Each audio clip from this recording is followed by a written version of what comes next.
안녕!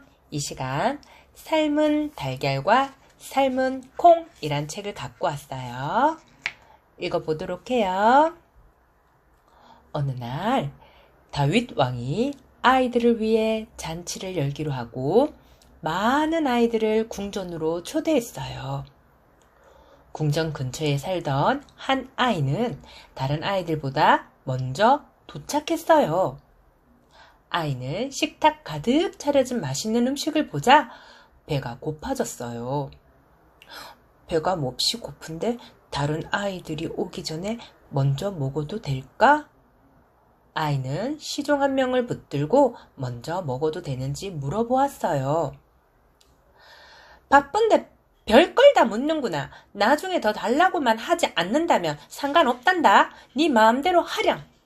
아이는 신이 나서 음식을 맛있게 먹기 시작했어요. 아이가 자기 몫의 음식을 거의 다 먹었을 무렵 다른 아이들이 하나 둘씩 도착했어요. 뒤늦게 도착한 아이들은 잘 차려진 음식상을 보고는 눈이 휘둥그레졌어요. 냠냠, 쩝쩝. 잔치가 열린 궁전은 곧 즐겁게 먹고 마시는 소리로 가득 찼지요. 어휴, 기다렸다가 같이 먹을 걸. 나만 먹을 것도 없고 심심하네. 그렇지만 조금 전에 시종과 한 이야기가 생각나서 차마 음식을 더 달라고 말할 수가 없었어요. 달걀 한 개만 더 먹으면 좋겠는데.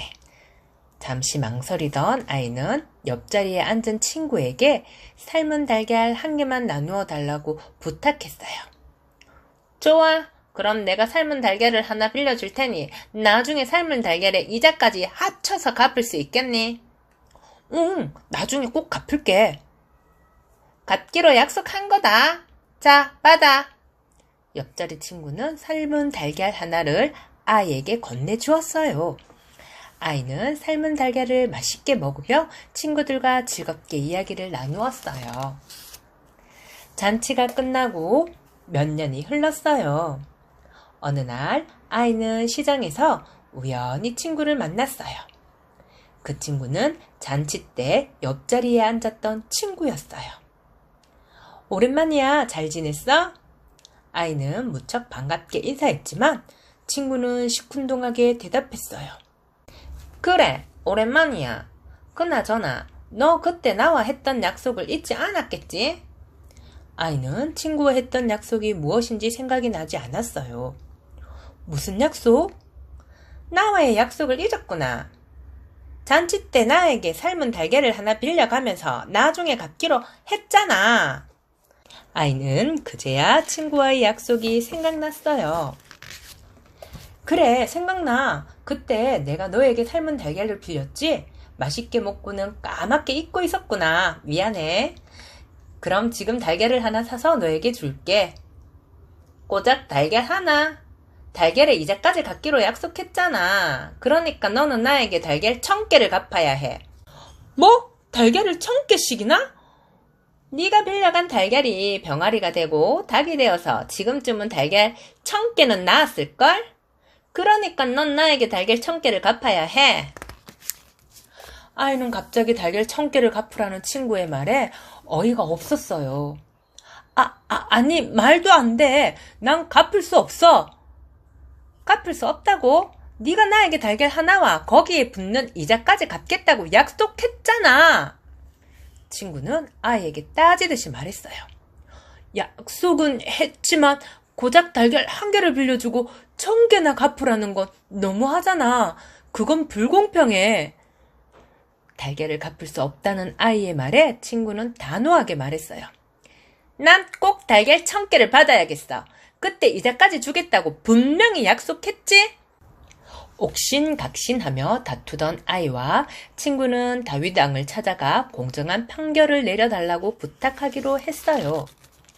다윗 왕을 찾아간 아이와 친구는 서로 먼저 이야기하겠다고 다투었어요. 그러지 말고 한 사람씩 이야기해보거라. 아이와 친구가 그동안 있었던 일을 다윗 왕에게 이야기했어요. 이야기를 다 들은 다윗 왕은 곧바로 판결을 내렸어요. 네가 달걀 1000개를 갚는 것이 옳은 것 같구나. 비록 삶은 달걀 하나를 빌린 것이 사실이지만 이자까지 갚기로 약속해 놓고 갚지 않았으니 지금이라도 달걀 1000개를 돌려주도록 하여라. 어깨가 으쓱해진 친구는 아이에게 일주일 안에 달걀 1000개를 모두 갚으라고 말하곤 궁전을 떠났어요. 아이는 혼자 궁전 앞에 남아 펑펑 울었어요. 울고 있는 아이를 다윗 왕의 아들인 솔로몬 왕자가 보았어요. 여기서 왜 울고 있느냐? 아이는 솔로몬 왕자에게 친구와의 약속과 다윗 왕의 판결에 대해 모두 말해 주었어요. 왕자님, 저는 너무 억울합니다. 삶은 달걀 1개를 빌렸을 뿐인데 달걀 1000개를 갚아야 하다니요. 게다가 저에겐 달걀 1000개를 갚을 능력도 없습니다. 아이의 딱한 사정을 들은 솔로몬 왕자는 어떻게 해서든 도와주고 싶었어요. 솔로몬 왕자는 잠시 생각하다가 무릎을 탁 치며 말했어요. 내가 알려준 방법대로만 하면 넌 달걀 1000개를 갚지 않아도 될 것이다. 그러면서 솔로몬 왕자는 아이의 귀에 뭐라고 소곤거렸어요. 다음날 아이는 삶은 콩 한 바구니를 들고 길가 밭으로 갔어요. 삶은 콩을 심어요. 삶은 콩에서 싹이 날 거예요. 아이는 삶은 콩을 밭에 뿌리면서 계속 외쳤어요.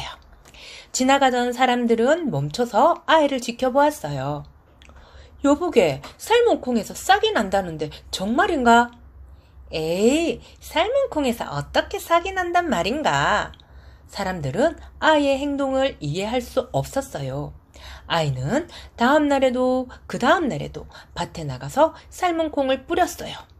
삶은 콩에서 싹이 날 거예요. 아이는 매일매일 밭에서 삶은 콩을 뿌리며 외쳤어요.